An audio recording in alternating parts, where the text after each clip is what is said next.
Selamat pagi saudara-saudara yang terkasih dalam Tuhan Yesus Kristus. Kita berjumpa kembali dalam sapaan dan renungan pagi GKI Salatiga hari ini Kamis 21 Oktober 2021. Bersama saya, Pendeta Yefta Setiawan Krisgunadi. Sebelum membaca dan merenungkan firman Tuhan, mari kita berdoa. Terima kasih Bapa di surga untuk hari baru yang diberikan kepada kami dan keluarga kami. Terima kasih untuk kesehatan dan hidup yang Tuhan karuniakan. Hari ini sebelum kami kembali melakukan berbagai aktivitas kami setiap pribadi maupun sebagai sebuah keluarga, kami akan meneduhkan hati dan mendengar sabda-Mu. Mohon pimpinan serta tuntunan Roh Kudus, agar firman-Mu dapat kami mengerti dan lakukan. Apa yang Tuhan kehendaki dapat kami wujudkan, lebih khusus lagi dalam keluarga kami. Dalam upaya kami membangun dan merawat keluarga kami ini.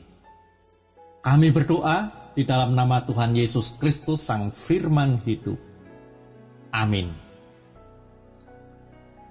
Saudara-saudara, sebuah ayat dari surat Paulus kepada jemaat di Filipi akan menjadi dasar renungan pagi hari ini, yaitu Filipi pasal 2 ayat 4. Dan janganlah tiap-tiap orang hanya memperhatikan kepentingannya sendiri, tetapi kepentingan orang lain juga. Renungan pagi ini saya beri tema perhatikan kepentingan orang lain juga. Aku ingin seorang istri yang perhatian dan bisa mengerti aku, kata seorang suami. Aku menginginkan seorang suami yang bisa memberiku kebahagiaan. Demikian ungkapan hati seorang istri. Salah seorang dari orang tua berkeluh kesah mengenai anaknya. Aku ingin anak-anak yang peduli dan mau merawatku di hari tuaku nanti. Lalu terungkap dari seorang anak kata-kata begini. Aku ingin orang tua yang bisa mengerti duniaku dan peduli kepadaku. Saudara-saudara, tentu semua itu adalah keinginan yang sah-sah saja untuk disampaikan. Terlebih kalau nyatanya memang ada kurang perhatian dan kepedulian satu sama lain di antara anggota keluarga. Akan tetapi, jika kita perhatikan dengan lebih dalam lagi, apa dan siapa yang menjadi tujuan dari semuanya itu tadi?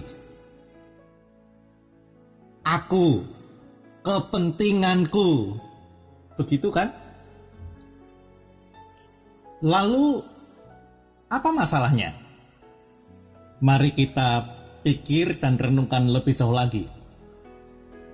Coba bayangkan, apa yang akan dan dapat terjadi apabila setiap anggota keluarga hanya memperhatikan, mengedepankan, serta memperjuangkan kepentingannya sendiri-sendiri, dan tidak mau memperhatikan, memberi tempat, serta mengusahakan kepentingan anggota keluarga lainnya.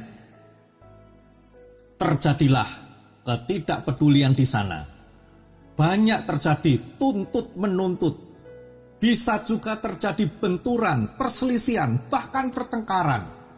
Saat bertengkar, terlebih ketika masing-masing tidak bisa mengendalikan emosi, dapat mengakibatkan munculnya berbagai tindak kekerasan melalui kata-kata, sikap, dan tindakan.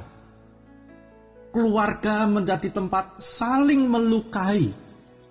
Akibatnya, relasi antar anggota keluarga menjadi rusak, suasana rumah menjadi tidak nyaman, keharmonisan dan keutuhan keluarga terancam, dan dampak terparahnya adalah perpecahan keluarga.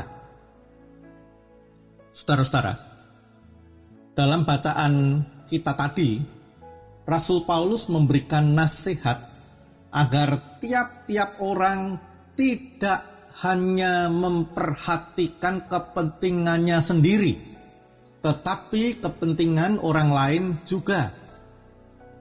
Nasihat ini diberikan kepada jemaat Filipi yang terancam oleh bahaya perpecahan yang diakibatkan oleh kepentingan diri sendiri. Namun demikian, apa yang dinasihatkan oleh Rasul Paulus ini sebenarnya berlaku juga untuk keluarga. Karena baik keluarga maupun jemaat itu adalah sama-sama sebuah persekutuan yang juga sama-sama tidak steril terhadap bahaya perpecahan yang diakibatkan oleh kepentingan diri sendiri yang dilakukan oleh anggotanya. Sebab itu, untuk menghindari konflik dan terjadinya perpecahan keluarga, maka setiap anggota keluarga harus belajar untuk memperhatikan kepentingan anggota keluarganya yang lain, dan harus sepakat menjadikan pemusatan pada diri sendiri beserta kepentingannya sebagai musuh utama yang harus ditaklukkan bersama. Dalam hidup berkeluarga, yang harus dipikirkan dan diperjuangkan terutama bukanlah soal aku mendapat apa dari keluargaku atau apa yang aku terima dari keluargaku, melainkan apa yang aku bisa lakukan dan berikan untuk keluargaku.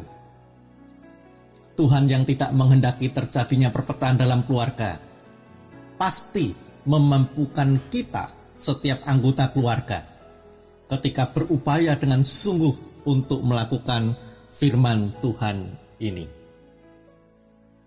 Mari kita satukan hati kembali di dalam doa. Tuhan, kami menyadari ada hal-hal yang bisa merusak relasi di antara anggota keluarga, yang membuat suasana rumah menjadi tidak nyaman, yang dapat menimbulkan keretaan, bahkan perpecahan di dalam keluarga. Kami diingatkan oleh firman-Mu, salah satu penyebabnya adalah pementingan diri sendiri.